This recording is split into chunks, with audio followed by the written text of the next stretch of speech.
Salam sejahtera bagi kita semua, sidang jemaat Tuhan yang dikasihi Tuhan. Tema kita pada kesempatan kali ini tentang hidup kudus, bagian yang kedua. Mari kita dasari dalam kebenaran firman Tuhan. Di dalam 1 Tesalonika pasal yang keempat ayat yang ketiga.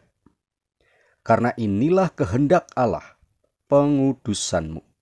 Sekali lagi, karena inilah kehendak Allah pengudusanmu. Haleluya. Sidang jemaat Tuhan yang dikasihi Tuhan. Hidup kudus itu merupakan sebuah proses yang mengartikan bahwa ada harga yang harus kita bayar dalam setiap kita saat mengiring Tuhan kita Yesus Kristus. Karena Tuhan Yesus berkata di dalam Matius pasal 16 ayat 24, setiap orang yang mau mengikut aku, ia harus menyangkal dirinya, memikul salibnya dan mengikut aku. Sedangkan arti menyangkal diri itu berarti setiap kita ini harus dapat menang terhadap segala bentuk keinginan daging kita. Yang pastinya ada upaya dan kerja keras secara terus-menerus untuk setiap kita ini sedapat-dapatnya mematikan perbuatan daging kita. Bagaimana caranya? Ada langkah-langkah yang harus kita tempuh. Yang pertama, hidup karib dengan Tuhan.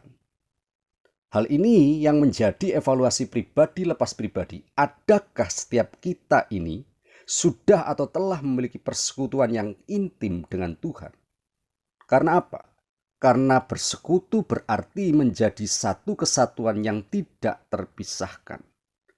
Bersekutu dengan Tuhan berarti menjadi satu dengan Dia dalam segala aspek kehidupan kita. Persekutuan yang intim dilukiskan seperti ranting yang melekat pada pokok anggur. Oleh karena itu, di dalam Yohanes pasal ke-15 ayat yang keempat, tinggallah di dalam aku dan aku di dalam kamu, sama seperti ranting tidak dapat berbuah dari dirinya sendiri. Kalau ia tidak tinggal pada pokok anggur, demikian juga kamu tidak berbuah jikalau kamu tidak tinggal di dalam aku. Haleluya.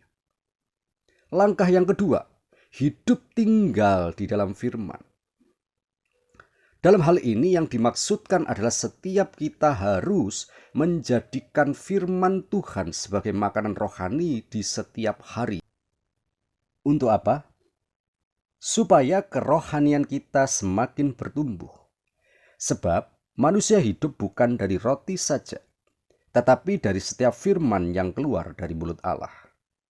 Dan segala yang diilhamkan Allah memang bermanfaat untuk mengajar, untuk menyatakan kesalahan, untuk memperbaiki kelakuan, dan untuk mendidik orang dalam kebenaran.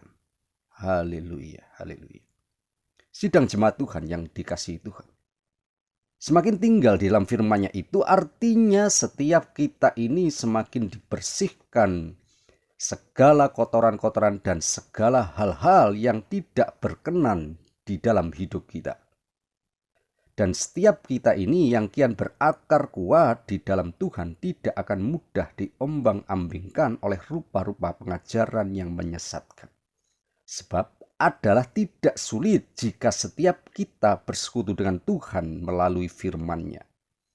Karena firman-Nya itu dekat kepadamu, yakni di dalam mulutmu dan di dalam hatimu, seperti dalam Roma pasal yang ke-10 ayat 8. Dan setiap kita pun dapat menikmati firman itu melalui pendengaran dan juga penglihatan kita, dengan cara setiap kita harus mau bertekun, membaca, mempelajari, merenungkan, dan mendengarkan melalui khotbah-khotbah.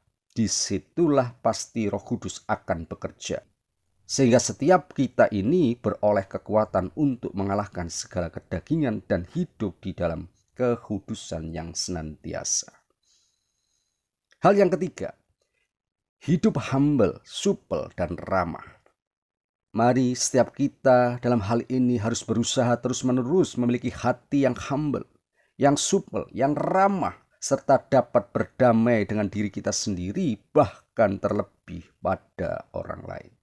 agar setiap kita tidak memiliki perasaan tertuduh yang selalu menuduh hati kita, supaya kita ada keberanian untuk menghampiri Allah. Karena apa? Sebagai kesimpulan kita, Ibrani pasal ke-12 ayat ke-14, berusahalah hidup damai dengan semua orang dan kejarlah kekudusan. Sebab tanpa kekudusan tidak seorang pun dapat melihat Tuhan. Artinya, tercapainya hidup kudus itu adalah salah satu yang merupakan kehendak Tuhan bagi setiap kita. Amin. Puji Tuhan. Mari kita bersatu di dalam doa. Terima kasih Tuhan. Kami mengucap syukur atas pengertian, atas pemaparan dan pemahaman tentang kekudusan. Bahwa setiap kami yang ingin melakukan kehendak Allah yang sempurna, kami harus hidup kudus. Hidup kudus artinya kami meninggalkan dosa yang lama, kami tidak melakukannya lagi. Kami percaya bahwa pengudusan ini adalah seketika ketika kami mengakui Yesus sebagai Tuhan dan Juru Selamat. Dan pengudusan ini pun memerlukan sebuah proses yang kami harus jalani, lalui dengan mengkaitkan bahkan dengan memakai kebenaran firman Tuhan dalam hidup kami, sehingga kami hidup kudus di hadapan Allah. Terima kasih Tuhan. Pagari kami, bentengi kami dalam setiap tindakan, tingkah laku kami, bahkan perkataan ucapan kami, sehingga kami pun tetap layak hidup kudus. Terima kasih, berkati bangsa Indonesia, Kota Malang dan sekitarnya, berkati setiap kami pribadi lepas pribadi, berkati gerejamu di dalam nama Tuhan Yesus Kristus. Kami sudah berdoa, mengucap syukur. Haleluya. Amin.